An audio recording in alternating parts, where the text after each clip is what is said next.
Yes. All right. Good morning. Good morning. I'm so glad you are here. So, I want you to imagine with me that you wake up tomorrow morning and you see the newspaper. And on the front page of the newspaper, big headline, peace breaks out in the Middle East. That the Palestinians and the Jewish people have come together to agree that there will be no more war, that they're laying down their weapons and they are from this moment on treating each other with understanding and appreciation and respect and love. And then that's not the only thing. You keep reading in that newspaper and you see an article about the world opening to the idea of inclusion, that all people of color and indigenous people are being given an absolute equal footing, that opportunity gap is now completely closed, and that the US is starting reparations for all descendants of slaves and displaced people. But that's not the only thing. You keep reading that newspaper and you read an article about industry all over the world that has come together to agree to reduce greenhouse emissions to absolute zero by the end of this year. And that in fact, the global warming is beginning to reverse itself. And then you read an article about COVID-19 and how the cases are diminishing, not just here in the US, but all over the world, that all countries are getting, whatever it is they need, and the cases are dropping, and the officials are now thinking they're just going to declare that this pandemic is over. So, what do you think, huh? If you read a newspaper like that, you may think, well, is this like, April Fool's Day? Is this like one of those newspapers that they print out on April Fools? What is this? And maybe it dawns on you that this could be true. And maybe after your shocked, awareness, you take a deep breath and you think, well, imagine that. Imagine that.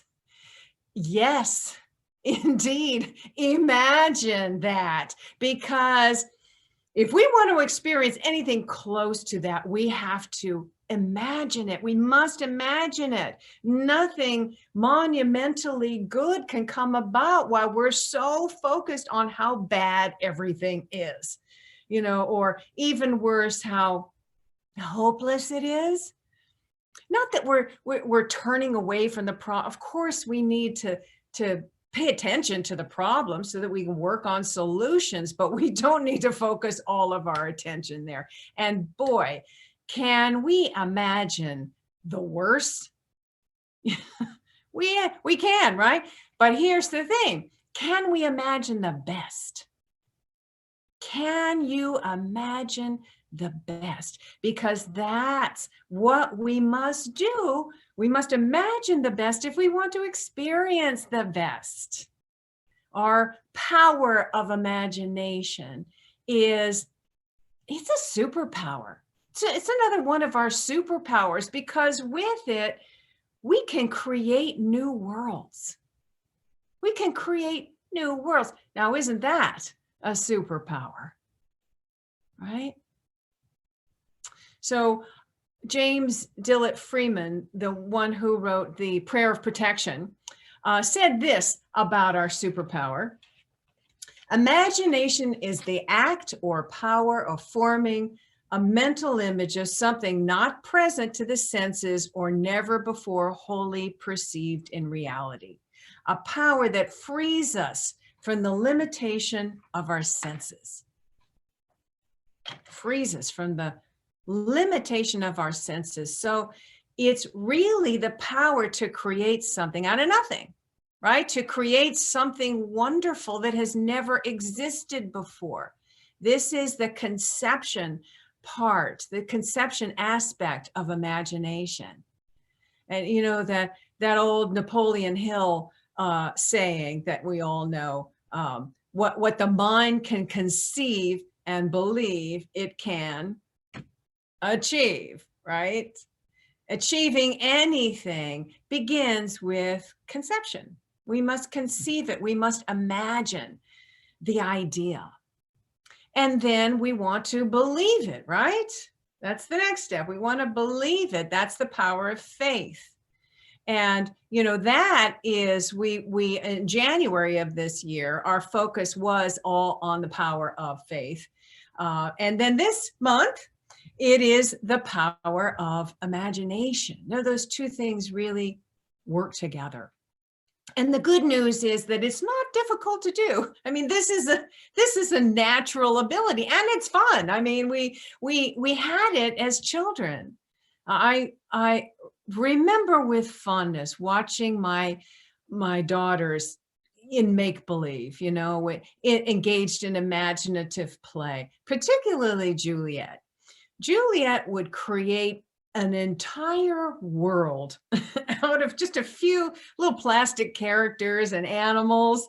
And she create, you know, these storylines and, you know, these characters and plots that had beginning, middle, and end. And it was just so fun to watch.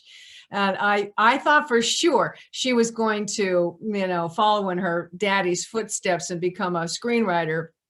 But I guess she's preferring to tell stories through photographs, you know, which is a way to do it too.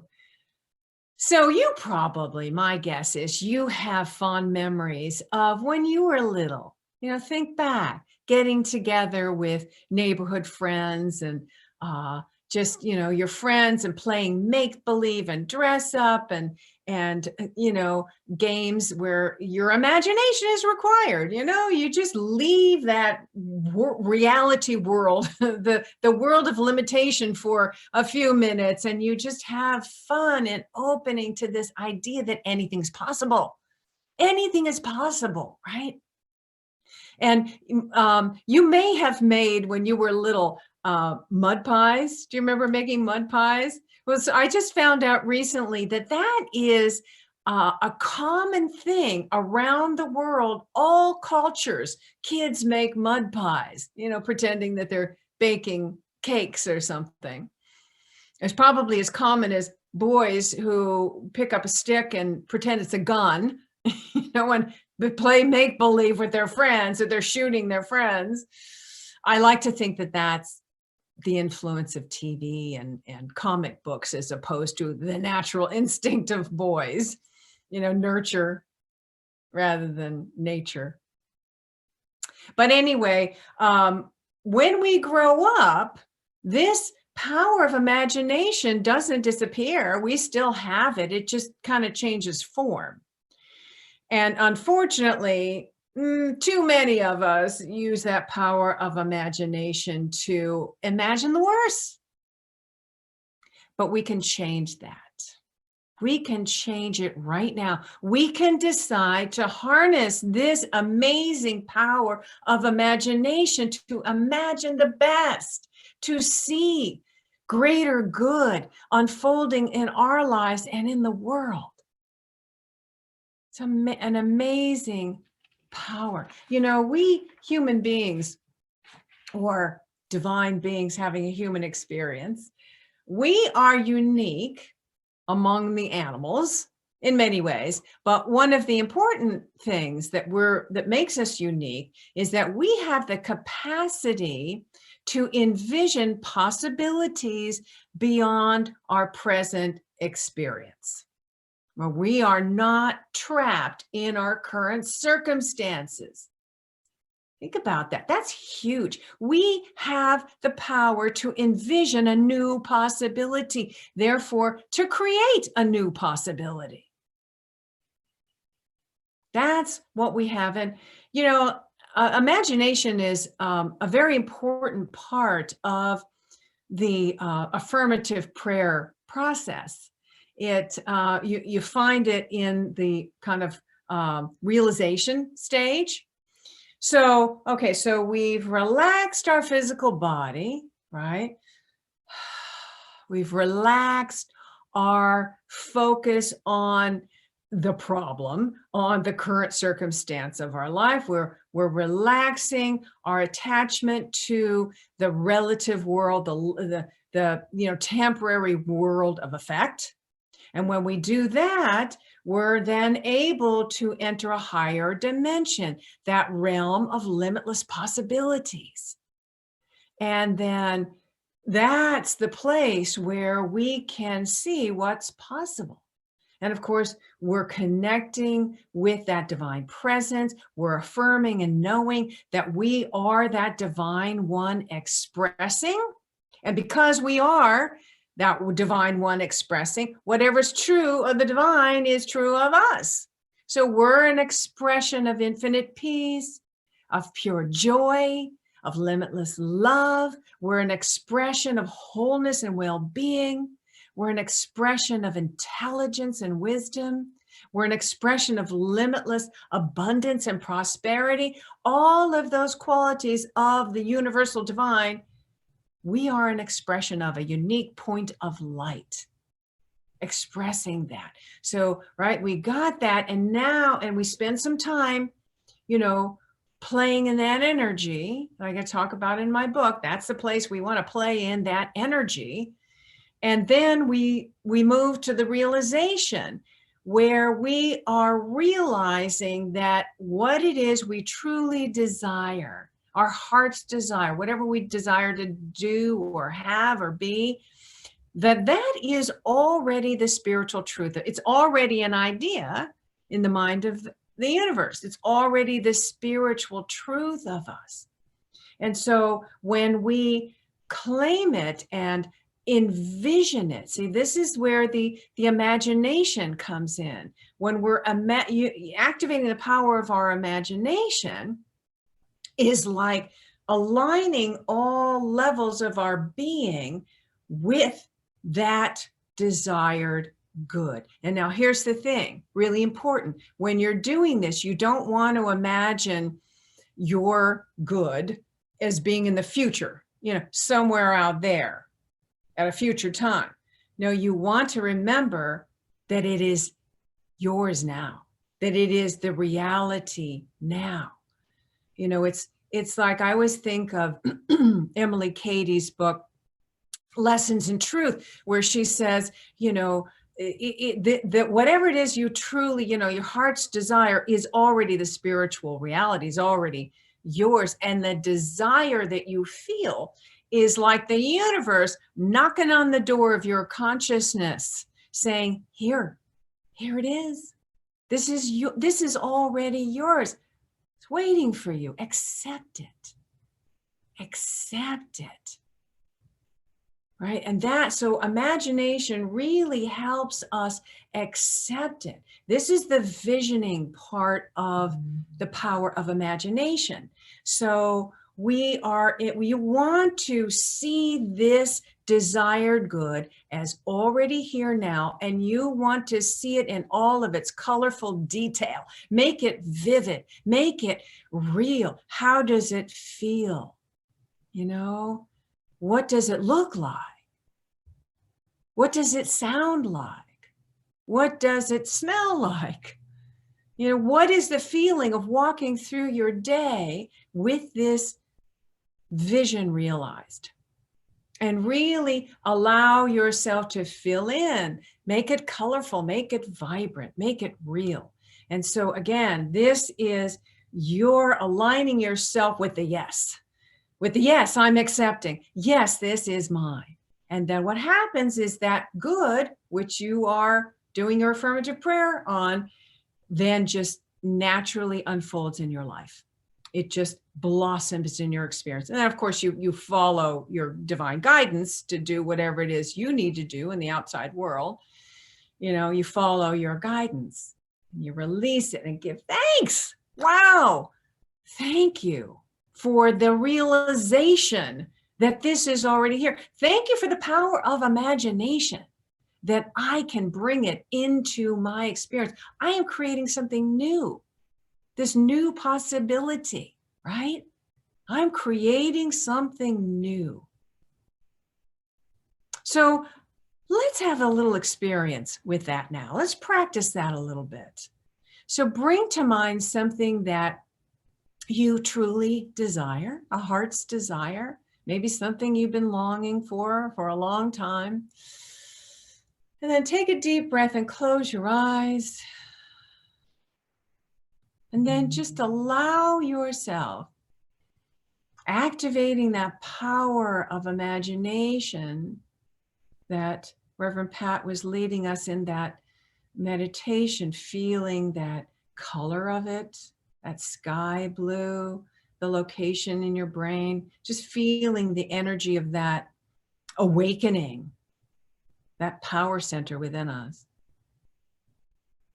And then just that heart's desire, just bring that to mind, and with that activated power of imagination now, just imagine that this is here now, that this is already done, that you're reading the newspaper. The headline in the newspaper is, hallelujah, this healing has happened. This good has manifested. It is here now. And to just feel it. You want to feel the sensation of that. What does it feel like? What does it look like? What do your surroundings look like? What does it smell like? Are there any sounds associated with this? How are other people reacting to you now? How are you experiencing your relationships with others?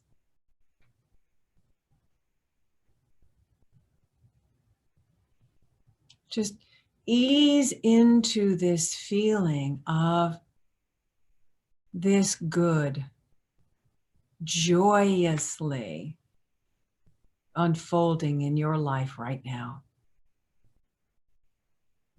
Breathe it in. And let's give thanks in this moment for the realization that it's here, for our power as co-creators to call it forth. And I say, I accept this good now. Let's say that together. I accept this good now. And so it is.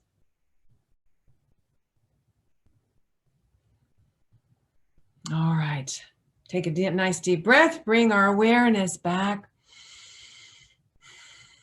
All right. So, the third aspect of this power of imagination is embodiment. And I think it's so interesting that Reverend Pat was reading from Linda Martella-Witzett's book, Divine Audacity. I think that's where she found the meditation. And Linda really expresses this idea of embodiment really well. So I thought I would read a little bit of that. She says, the future we have been envisioning demands one thing of us, that we be the person who can live in that desired future.